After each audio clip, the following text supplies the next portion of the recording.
ese caso la respuesta es positiva. Al respecto, les sugiero revisar el artículo 58 de la Ley 472. Ese artículo señala que proceden las medidas cautelares previstas en el Código General del Proceso, para igual que las que proceden para los procesos declarativos.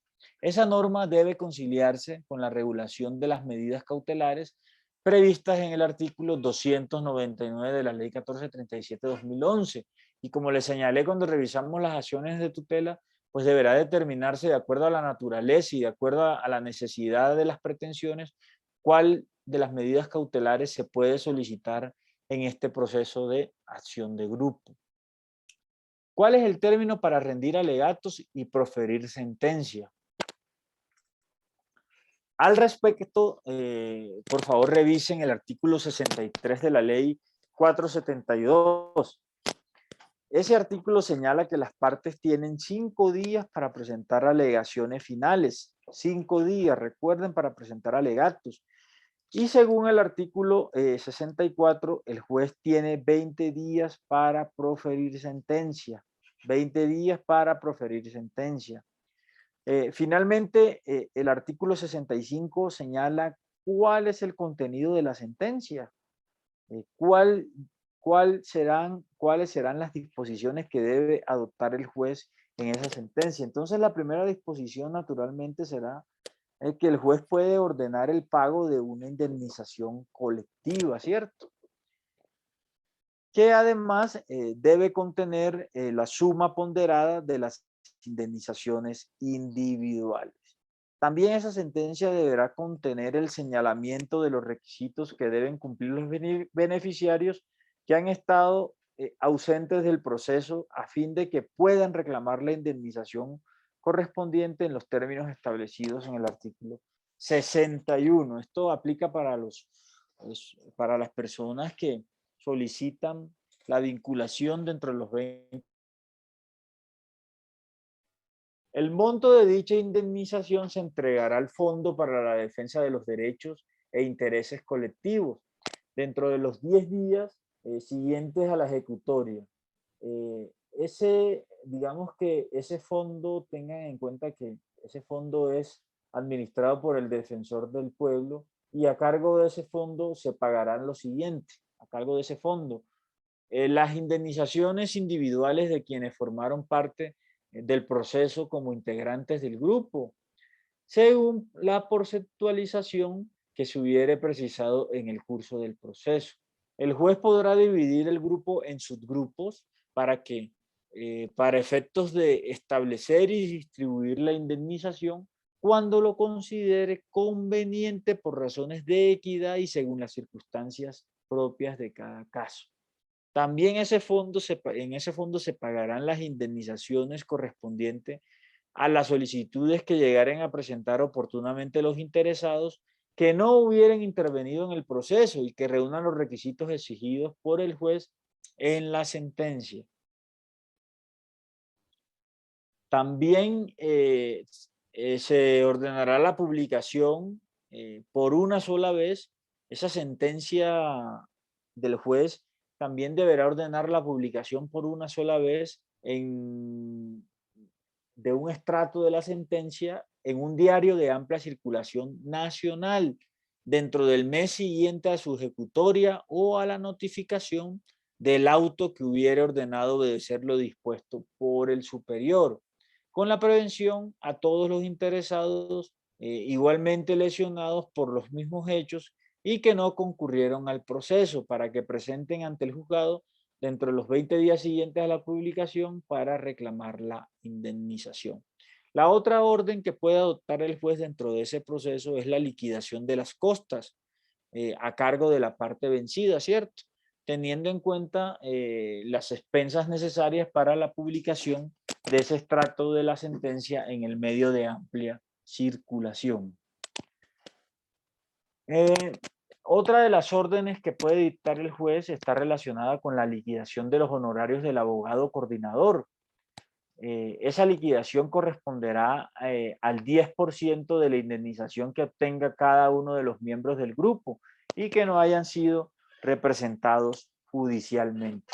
Contra la sentencia de la acción de grupo proceden los recursos de apelación y además procede el recurso extraordinario de revisión conforme al artículo 67 de esa ley 472 de 1998. Entonces miremos ahora, terminamos la acción de grupo, revisemos ahora el control por vía de excepción. Control por vía de excepción. Ese control por vía de excepción se encuentra regulado en el artículo 148 del CEPAC. ¿Cuál es la naturaleza jurídica de ese medio de control? Más que tratarse de un medio de control, se trata de una facultad que el legislador otorga al funcionario judicial para inaplicar con efectos interpartes los actos administrativos cuando vulneran la Constitución y la ley. Entonces recuerden, se trata de una facultad que el legislador reconoce al operador judicial para que inaplique con efectos interpartes los actos administrativos que vulneren la Constitución y la ley. ¿Cómo opera este mecanismo de control? Este mecanismo de control puede operar a petición de parte o de oficio. Cuando opera petición de oficio, cuando opera de oficio, perdón, su ejercicio por el órgano judicial no puede ser arbitrario, de manera que solo opera el control cuando realmente se demuestra la violación constitucional o legal que se predica del acto administrativo. De manera que solo esa circunstancia legitima el derecho que tienen las partes a su inaplicación. Así como también puede proceder de parte, ¿cierto? La parte en el proceso le puede solicitar al juez que inaplique ese acto administrativo, argumentando por qué viola la Constitución y la ley. ¿Cuál es la hipótesis de procedencia del control por vía de excepción y sus efectos? Digamos que ese control procede contra cualquier clase de acto administrativo, sea de naturaleza de alcance general o particular, declarativo o de simple ejecución. Los efectos, como bien lo señala la norma, los efectos de esa decisión son interpartes y solo tendrán efectos en relación con el proceso dentro del cual se adopte. Con eso terminamos el medio de control por vía de excepción. Como les dije, pueden consultarlo en el artículo 148 del CEPAC. Miremos ahora la acción de cumplimiento. Entramos a ver el último medio de control antes de entrar a revisar el proceso contencioso administrativo. Revisemos la acción de cumplimiento. Entonces, la regulación de esta acción de cumplimiento se encuentra en el artículo 87 de la Constitución Política. Artículo 87 de la Constitución Política. Además, tiene una regulación específica en el artículo 146 del CEPACA y en la ley 393 de 1997. Según el artículo 146 del CEPACA, toda persona podrá acudir ante la jurisdicción de lo contencioso administrativo previa constitución de renuencia para hacer efectivo el cumplimiento de cualesquiera normas aplicables con fuerza material de ley o actos administrativos. Según esa definición, ¿cuáles serían las normas objeto de acción de cumplimiento? Digamos que ese concepto hay que entenderlo en sentido lato o en sentido amplio, pues comprende no solo la posibilidad de proceder contra toda acción u omisión de la autoridad que incumpla o ejecute actos o hechos que permitan deducir el incumplimiento de leyes que expide formalmente el legislador. También abarca aquellos actos de contenido general y abstracto como podrían ser las ordenanzas departamentales o los acuerdos de los consejos. Entonces, claro, este tema, ¿cierto? Esta acción de cumplimiento no procede solo frente a la acción u omisión de las autoridades frente a la ley general o abstracta, también procede frente a algunos actos que también tienen la misma connotación, ¿cierto? Pero que son proferidos a otros niveles de la administración pública, como lo son las ordenanzas departamentales, los acuerdos de los concejales, los decretos de los gobernadores, del alcalde, también son sujetos de esta acción de cumplimiento. Les solicito hacer una lectura del artículo 8 de la ley 393, pues ahí también encontrarán que esta acción procede contra acciones u omisiones de los particulares que en términos de la sentencia C-157 de 1998 sería factible cuando el afectado no tenga otra vía judicial para lograr su cumplimiento. Ahora bien, según el artículo 9 de la misma ley, la acción de cumplimiento no será procedente para la protección de derechos fundamentales. Ojo, no es procedente para la protección de derechos fundamentales. Y que, pues obviamente ahí la razón será que es que los derechos fundamentales son objeto de protección a través de la acción de tutela. Tampoco procederá esa acción de cumplimiento cuando se persiga el cumplimiento de normas que establezcan gastos de presupuesto. En ese caso, sea ordenanza, sea ley, sea acuerdo, no procederá la acción de cumplimiento. ¿Cuál es la naturaleza jurídica de la acción de cumplimiento? ¿Y quiénes tienen la legitimación por activa para interponerla? Entonces, se trata de una acción pública, ¿cierto? Esa es su naturaleza jurídica. Se trata de una acción pública y por tal razón cualquier persona puede incoarla sin que tenga que alegar un interés concreto, personal o particularizado. También podrá ser ejercida esta acción por los servidores públicos en general, por los agentes del Ministerio Público, por el Defensor del Pueblo, por los personeros municipales, por el Contralor General de la República, por los contralores departamentales, distritales y municipales. También tengan en cuenta que la legitimación por pasiva, en esa legitimación por pasiva, la demanda siempre se dirigirá contra la entidad pública o los particulares en ejercicio de funciones públicas a quienes corresponda el cumplimiento de la ley o del acto administrativo. ¿Cuál es el órgano judicial que conoce de esta acción? ¿Quién tiene la competencia? Entonces, en primera instancia, conocen los jueces administrativos con competencia en el domicilio de la accionante y en segunda instancia, pues conocerá el tribunal administrativo ubicado en el mismo circuito de ese juzgado. Dicha competencia se encuentra señalada en el numeral 10 del artículo 155 del CEPAC. Por favor, le repito, quien quiera hacer una lectura puede hacerla. En ese artículo está señalada esa competencia. Ahora, miremos ahora qué pasa con el fenómeno de caducidad. Esta acción es susceptible de afectarse por el fenómeno de caducidad. ¿Quién quiere participar? ¿Quién quiere decirme si esta acción es susceptible del fenómeno de la caducidad? A ver, de las personas que no participan, que no tienen participación en clase. Por ejemplo, Jorge Francisco Petro Argel. ¿Qué puede decirme? ¿Será que esta acción es susceptible o no del fenómeno de caducidad?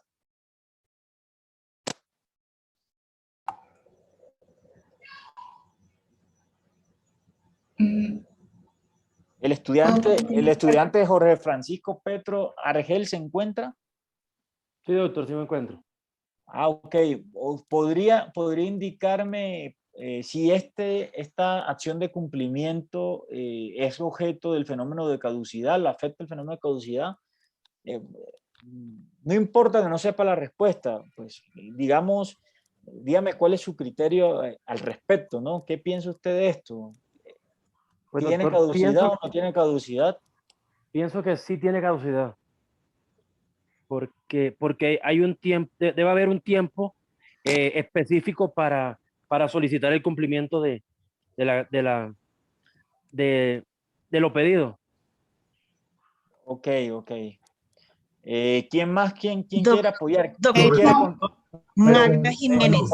Por favor, un momento, no hablen todos al tiempo. Por favor, el estudiante José Antonio Pérez Henao, ¿qué puede decirnos de eso? ¿No está José Antonio? Doctor Henry. José Antonio Pérez Henao no se encuentra. Magda, Me regalan un Wilson. minuto. Es que ustedes participan siempre en clase. Julián, Eddie, Magda siempre están activos en clase. Quiero escuchar a los Wilson estudiantes. López. no, doctor Henry. Magda Jiménez no ha participado. Henry. El doctor Wilson López, ¿qué nos puede decir de esto? Bueno, la acción de cumplimiento pues no tiene caducidad. Pues en razón al artículo 7º de la ley 393 del 97. Sí, ¿y cuál es la razón de fondo? ¿Usted por qué cree que es una acción que no está sujeta a caducidad? Pues en esta se señala que se ejerce que se puede ejercer en cualquier tiempo. Claro, pero ¿por qué se puede ejercer en cualquier tiempo? Eso tiene una explicación. A ver, ¿quién ayuda al doctor Wilson a encontrar esa razón? Doctor, yo puedo intervenir, Magda Loret Jiménez Vargas. Lo que sucede es que esta acción de cumplimiento no tiene caducidad, teniendo en cuenta que nos sirve ¿para qué? Para hacer efectividad de las leyes, para proteger los derechos en sí de las personas, que es lo que tienen contrariedad con la acción de tutela, y es una acción que puede emitir en cualquier tiempo, por lo que no tiene cumplimiento de alguna caducidad alguna. ¿Para qué? Para exigir o demandar el cumplimiento, como se dijo, de una normatividad o de un acto administrativo por parte de una autoridad competente que le corresponda cumplirla. ¿Quién quiere decir algo adicional a la estudiante Magda? A ver qué opina la estudiante Lady Carmenza Klinger Palacios. Eso que dijo la doctora Magda, ¿cómo lo puede usted enfocar en un solo concepto? Dígame, ¿por qué no procede la caducidad en este tipo de acción?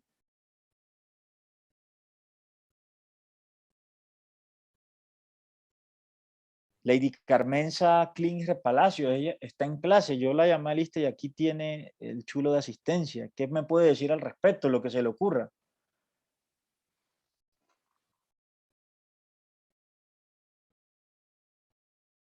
A ver, Cristian Camilo Bolaños. Sí, señor, pues a mi parecer, precisamente mientras la ley esté vigente, tendría que pronto adicionar esa parte. Mientras la ley esté vigente y sea pertinente el cumplimiento de la misma, no tendría caducidad. Siempre y cuando, como le digo, esté vigente. Esa sería como mi percepción de ese tema. Don Henry. Ok, Henry. Está buena esa música de fondo que tenía por ahí, ¿no? De los vecinos. Ah, los vecinos. Bueno, No tiene caducidad porque es un derecho fundamental. Puede ser la razón principal. Henry Antonio. Chalá. Ok, Henry, muchas gracias por su participación. Bueno, ¿alguien más?